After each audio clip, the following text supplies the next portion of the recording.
Yosemite and the Badge. Yosemite and the Badge. Focus question.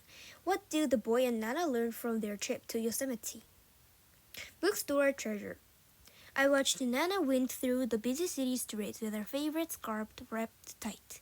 Her face was stern and she moved through the crowds of people with a book in her hand. Then she saw me, looking through the window down at her and smiled. It turned out the book was for me. It was a junior ranger handbook for Yosemite National Park, and before dinner I was halfway through it. Although Nana hated bugs and trees and bushes and bears, she knew I loved the outdoors, and it meant a lot that she would find a book just for me. After I finished the book, I put it on my shelf next to some other books by my favorite author, Joan Muir, the famous conservationist and naturalist. She did so much to conserve nature, and some people call him the father of our national park system. That night I could barely sleep. The activities in the Junior Ranger book kept running through my mind. It said that the more activities I do, the closer I would be to earning the official Junior Ranger badge. I wanted that badge. I thought how proud Joan Muir might have been to know that a kid could help preserve Yosemite years after he had written about the need for people to preserve it. The next morning, I woke up early, pulled the new book off the shelf, and started to do the activities. First, I did the word find. Then I drew a Save the Bears poster. When I presented to Nana, she smiled and said, "That's nice." Then I asked her, "Nana, I really want the Junior Ranger badge, but to get it, I have to go to Yosemite National Park and complete some more activities. Will you take me?"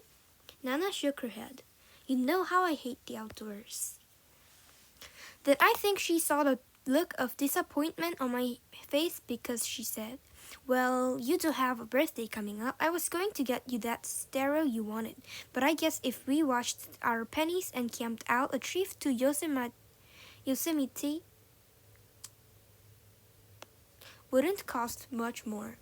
That weekend, Nana and I packed the car with a cooler of drinks and food, sleeping bags, pillows, and blankets. Although Nana was a real trooper about it all, I knew she would rather stay in a hotel than go camping. Over the river. About an hour before we arrived at the park, we had to take a long detour because of a fire on a hill. There was a lot of smoke, and I saw a helicopter drop water on the fire. Finally, we drove into Yosemite National Park. Nana smirked as we wound through, admiring the fauna and the lush, green national surroundings. "Maybe this trip won't be so bad at all," she said, though the frown on her face told a different story. At housekeeping camp, we stopped at the ranger's office to pick out our campsite. I think Nana was getting into the trip because she asked more questions than I did.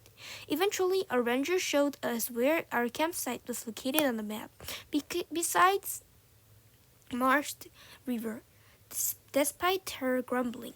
Nana seemed pleased to have a view of a rushing river nearby. Our site was beautiful, and the sound of water, a sound I never heard back in the city, was so close I could almost touch it. I wondered if it was the same view Joan Muir might have had years before. Nana especially liked that we had a tent cabin rather than a plain tent, and that we didn't have to sleep on the ground. Instead, the cabin had a bunk bed. Nana and I built a campfire using some small kindlings and newspaper she had brought along. We roasted hot dogs and covered them in mustard, and for dessert we roasted marshmallows. After dinner, Nana and I sat by the fire planning the next day. I told her that I needed to get started on earning my Junior Ranger badge. Now that she was here, I think Nana wanted to help preserve Yosemite as much as I did. The next morning, I looked through my Junior Ranger handbook at Nana stretched what she called her aching feet. Aching feet? I thought it was pretty funny, since she walked miles every day in the city, but suddenly setting up camp and sleeping on a bunk bed had her feeling grossly and sore. As for myself, I needed to complete 5 activities to earn my badge, but the good news was that the word find and bear poster I did at home, luckily I'd brought them along, counted. That left only 3 more activities and the badge would be mine. Through the woods. I asked Nana if she would help me and she said she would. I hoped it would take her mind off her complaining. Together we looked at the list of programs being offered in the daily camp newsletter Yosemite Today. We found the junior ranch program being offered at 3 that afternoon at Happy Isles Nature Center. With that settled, Nana helped me make a checklist. Word find? Check. Bear poster? Check. Happy Isles? Check. That left only 2 activities to do. I wasn't so worried about running out of choices because there were 14 activities listed in the handbook. As Nana and I considered our many options, I wondered what John Muir might have picked because several of them seemed to be his specialty. Luckily, they looked like things I might be interested in doing as well. Activity 7 was about the giant sequoias, which were by the Wawona Hotel, a place Nana wanted to visit. Activity 9 was about the Ahawanichi Indians.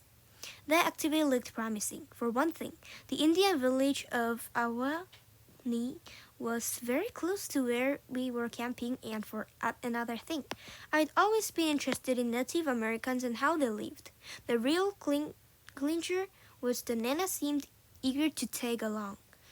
After shaking hands on it, Nana and I decided we would begin by going there. We went to the Indian village and took the self-guided tour.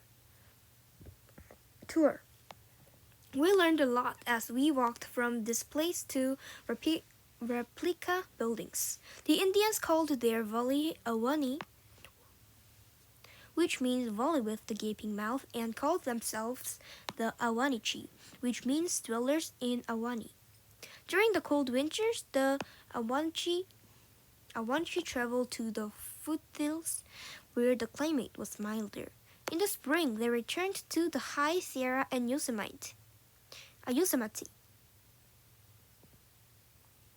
They found food that included leaves, stems, seeds, bulbs, and berries. Black acorns also made up a big part of their diet. I guess they didn't have fast food and pizza, I said as we learned more about their diet.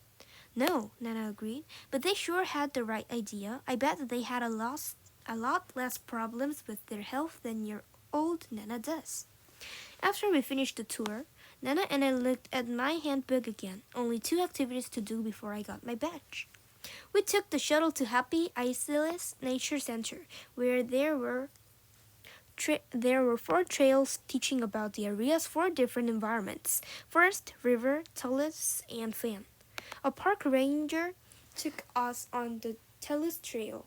We had no idea what talus was, but soon found out the talus is made up of the rocks that pile up at the bottom of a cliff from rock falls. Rock falls are often caused by roots that can grow through the cracks in the rocks and cause them to break loose. Earthquakes, rainstorms, and snowmelt also can cause rocks to split and tumble down mountain sides. Wow, so many natural forces are responsible for changing Earth's surface. To grandmother's hotel we go. That evening, since Nana had been such a great sport, we decided to pack up our campsite and spend a night at the Wawona Hotel. Not only would Nana get a good night's sleep and not wake up so cranky, we would be closer to the night sequoias in the morning. It was tough to lift the peaceful water, but the hotel turned out to be equally stunning. There were 6 white buildings with wide porches and verandas with vines growing on them and a fountain of flowing water in the center of the courtyard. It was quite a contrast to where we stayed the night before. After breakfast, we packed the car and headed to the Mariposa Grove of big trees. Over there, I would complete my last activity by wandering among the great sequoias. We took the shuttle to the Mariposa Grove, and from there, we took the tame ride to see and hear about the big trees. The Awanichi's word for big trees was Waona. We learned that there are almost 500 great sequoias, and some of them have been alive for almost 2,000 years. The tramp stopped at the grizzly giant, which is estimated to be about 1,800 years old, just over 200 feet tall, and has a trunk with a diameter of nearly 30 feet. It was so amazing to look up, ant-like, and the base of these towering, magnificent trees. Even Nana couldn't help but gaze ever upward as the trees disappeared into the hazy, thick clouds above. On the way of the Yosemite, I handed my book to a ranger so that she could sign off on the activities I completed. She, in turn, handed me a trash bag. She said that my last task was to collect a bag of trash because rangers always leave a place better than they had found it. After a short time picking up the candy and gum wrappers that tourists sadly leave behind, I returned to the ranger's station. She thanked me and then had me recite the junior ranger oath. The patch, one of many. I said proudly, as a Yosemite junior ranger, I promise to do all that I can to protect the animals, birds, trees, flowers, and other living things, the scenery, and the other special qualities and places in Yosemite National Park. I will continue to learn about the nature and the history of the park even after I leave Yosemite. The park ranger signed my handbook and handed me my first junior ranger patch.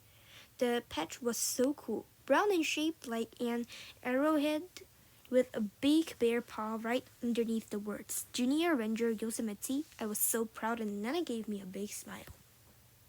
During the long drive back through Yosemite National Park, Nana and I stopped many more times to take photos. We were both sad to leave, even Nana, but to cheer me up, Nana handed me a long list of national parks where I could earn more junior ranger patches.